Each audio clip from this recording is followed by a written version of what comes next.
E rapaziada, mais uma vez aqui para auxiliar vocês aí na resolução de um exercício. Eu me chamo Bruno Isidoro, sou estudante do curso de Licenciatura em Física da UDESC. Novamente estou usando aqui a câmera no início para comprovar que apesar do áudio parecer que eu estou dentro de um banheiro, eu não estou. E isso aqui não é um fundo falso dentro do banheiro. Hoje estou aqui para resolver a questão 10 e tem mais uns números ali. Eu não sei se isso é importante, essa quantidade de números. Eu chamaria de questão 10. Da Universidade Estadual do Ceará, 2014. Então, vamos lá. O problema diz o seguinte. Eu tenho uma esfera de massa M que é lançada do solo verticalmente para cima. E ela sai com uma velocidade inicial de v em módulo. Ela atinge o solo novamente, ou seja, ela subiu, parou, desceu e chegou ao solo depois de 1 segundo. Desprezando todos os atritos, né, então aí algumas forças atrativas que poderiam ocorrer, a variação do momento linear, ou se você preferir chamar de quantidade de movimento, entre o instante do lançamento e o instante imediatamente antes do retorno ao solo é em módulo, e daí tem que calcular ali, né, lembrando que é em módulo. Bom, é interessante esse problema, porque a gente está trabalhando aí com a quantidade de movimento. E o instante, como eu falei, o instante inicial vai ser o momento de saída, e o instante final vai ser quando ele volta ao solo. Bom, então vamos para a resolução. Antes de mais nada, né, tentar entender o que é essa variação da quantidade de movimento. Em módulo, a variação da quantidade de movimento, nessa situação, vai ser a massa vezes a variação da velocidade que ocorre nessa esfera. Por quê? Porque durante todo o processo é esperado, ao menos, que essa esfera ali, que está ali embaixo desenhada, ela não perca a massa, né? Ela mantém essa sua massa.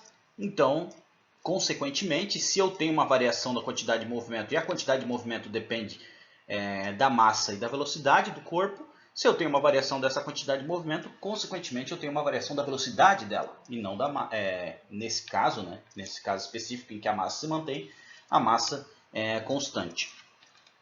Então, em módulo, o módulo dessa quantidade de movimento, da variação da quantidade de movimento vai ser igual ao módulo da massa vezes a variação da velocidade, também em módulo, né? Então, vamos lá, está a esfera, ela está aqui no solo, aparentemente tocando o solo, e no primeiro momento ela é lançada com uma velocidade v, né? E já no primeiro instante, na verdade antes, né, ela já está sofrendo influência ali da gravidade, enlouquecidamente tentando, né, fazendo esse vetorzinho para baixo enquanto a velocidade está para cima. Se a gente tem uma velocidade para cima e está tendo uma força, né, para baixo, então tem uma aceleração para baixo, né, que é a gravidade, consequentemente em algum momento ela vai desacelerar até parar e retornar novamente. Então é mais ou menos isso. Em algum momento essa bolinha vai chegar a um ápice, um ponto ápice, que ela vai parar, né, essa altura mais ou menos ali dessa haste, que eu muito bem desenhada do lado esquerdo ali. Eu vou pegar o laserzinho para retomar. Então essa bolinha sobe, em algum momento ela para, e depois ela desce. Nesse momento que ela está no máximo, que a velocidade dela é 0, né? Então, mas ainda sofrendo a influência aí, né, da nossa parceira gravidade, que quer empurrá-la para baixo. Então, no primeiro instante, já que ela parou lá em cima, ela já começa a descer, né? E ao descer, ela vai indo até chegar ao solo novamente. Um pouquinho antes do solo, ele fala, né? Para a gente ter uma ideia. Então, a velocidade dela lá no final eu chamei também de v, em módulo. E só que ao contrário do início, lá o vetor está para baixo e não para cima. Mas será que é v mesmo? Será que é a mesma velocidade que saiu em módulo é a mesma que chegou? Bom, para pensar um pouco sobre a velocidade final ali, né? E a inicial, a gente pode trabalhar com algumas equações aí que mostram aí essas relações entre as velocidades, né? Por exemplo, essa aqui mostra que a gente vai dividir em 2 períodos. Inicialmente a esfera está... O primeiro momento é da esfera saindo do solo e chegando até o topo. Então o momento final dessa ação é no topo.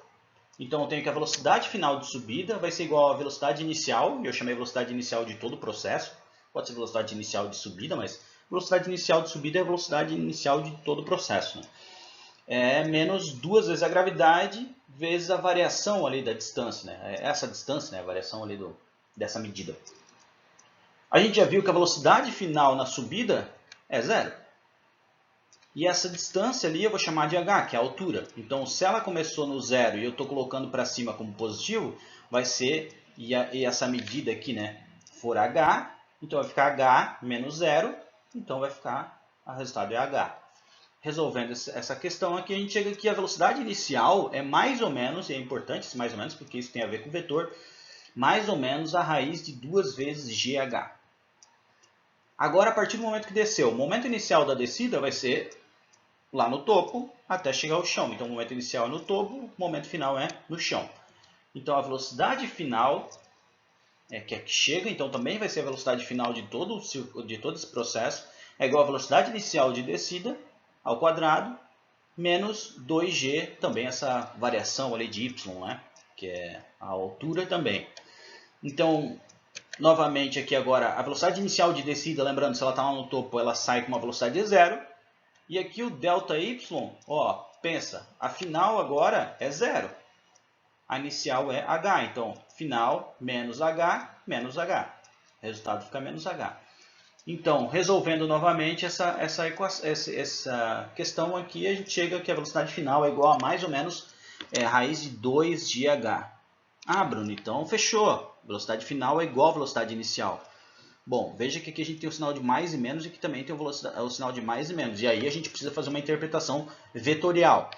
Não somente esse sinal responde à questão. Pode ser que eles tenham a mesma velocidade, pode ser que não. A questão é, em módulo, ou seja, o tamanho disso aqui é igual ao tamanho disso aqui, seja para o lado negativo ou para o lado positivo. Então quer dizer que o módulo da velocidade final é igual ao módulo da velocidade inicial, que é igual a v. Ele falou que esse v já é em módulo, então esse v é positivo. Então quer dizer que a velocidade final, o módulo da velocidade final é igual ao módulo da velocidade inicial, que é igual a v. Mas vamos analisar os vetores ali. Eu estou colocando para cima como positivo, então a velocidade inicial é para cima, então VI eu estou colocando como positivo. Então, para cima é positivo, VF é para baixo, exatamente para baixo, na mesma direção, só que sentido oposto. Então, se para cima é positivo, VF vai ser negativo. Então, enquanto VF, então, a velocidade final é igual a menos VI. Então, se a velocidade inicial era V, o módulo de V, né? É o V, né, que já é em módulo, já é um resultado, já é um valor positivo, então VF é menos V. Então, se eu pegar e fazer a variação da velocidade VF menos VI, eu vou ter menos V, que é a velocidade final, menos V, que é a velocidade inicial. Esse menos aqui, ó, na frente do primeiro V, é do vetor. Esse menos aqui é da própria equação. Porque esse V aqui é positivo, esse aqui era o lado negativo, né? O vetor negativo. Então, a gente tem aqui menos V, ou seja, menos 1V mais menos 1V, a gente tem menos 2V, menos 2 vezes a velocidade. Então, a gente pega agora esse resultado aqui, ó, e pensa nessa parte aqui. O módulo, né, como eu falei, o módulo da variação da quantidade de movimento vai ser igual a um módulo da massa vezes a variação da velocidade. Só que a massa sempre é positiva, então eu já posso tirar ela do módulo, né? Então, o módulo da quantidade de movimento vai ser a massa vezes o módulo da variação da velocidade. A variação da velocidade a gente pegou ali o resultado, é menos v. Então, substituindo, a gente tem que módulo da quantidade de movimento, né? A variação da quantidade de movimento é igual a massa vezes menos v dentro do módulo. Para tirar de dentro do módulo, sabendo que v ele está dizendo que é em módulo, ou seja, o v já é positivo, o 2 é positivo, né? Esse 1 aqui, se eu tirar de dentro do módulo e tirar esse negativo e deixar positivo, eu garanto que esse 2v vai ser positivo, então eu consigo tirar do módulo. Então, com isso, eu consigo que a variação da quantidade de movimento é igual a 2 vezes a massa vezes a velocidade. Questãozinha, a opção A. Show de bola. É isso aí. Agradecer quem assistiu a essa maravilhosa resolução. Um obrigado especialíssimo. E qualquer dúvida, necessidade, tirando a questão de dinheiro, manda para esse e-mail aqui, ó. Se eu não responder, manda de novo. Se eu não responder, aí eu não sei. Mas fica aí a dica de estudarem, que é da hora. Abraço.